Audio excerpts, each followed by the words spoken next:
بسم اللہ الرحمن الرحیم۔ میں آج جس موضوع پر گفتگو کرنے جا رہا ہوں وہ ہے حضرت بلال رضی اللہ تعالی عنہ کا جناب عمر سے ملنے کے لیے آنا۔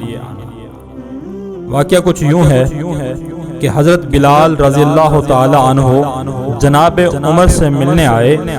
جب بلال دروازے سے داخل ہوئے تو فاروق اعظم نے کرسی چھوڑ دی، ہاتھ باندھ کے کونے میں کھڑے ہو گئے۔ کالا رنگ، نام لکھنا نہیں جانتے، کیسر و کسرا کو خاطر میں نہ لانے والا عمر بلال کے سامنے کھڑے ہو گئے۔ لوگ کہنے لگے، عمر کون آ رہا ہے جس کے لیے آپ کا یہ استقبال ہے؟ حضرت بلال آئے، کہنے لگے، امیر المومنین کیا کر رہے ہو؟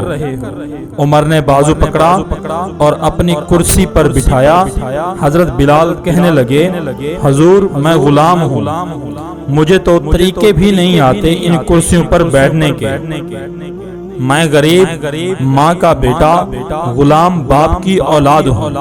حضرت عمر کہنے لگے، بلال تو غلام تھا، لیکن جب سے تو مصطفیٰ صلی اللہ علیہ وسلم کا غلام بنا ہے تو ہمارا امام بن گیا ہے۔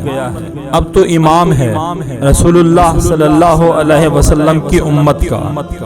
فرمایا، مجھے وہ دن یاد ہے جب مکہ فتح ہوا تھا، بت ٹوٹ گئے تھے، بڑے بڑے سردار تھے، اور میرے نبی صلی اللہ علیہ وسلم نے فرمایا، بلال سے کہو کہ کعبے کی چھت پر چڑھ کے اذان دے۔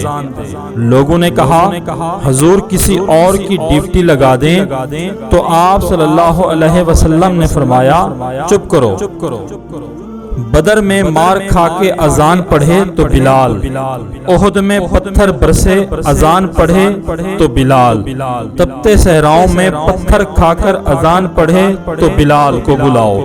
اور آج اگر اللہ نے عزت دی ہے تو میں لوگوں کو دیکھ کے بلال کو عزت نہ دوں؟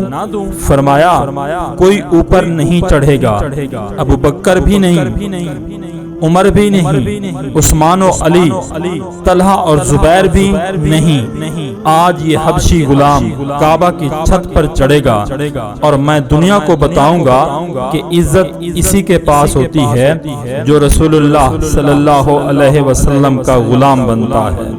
اللہ اکبر۔ وما علینا الا البلاغ۔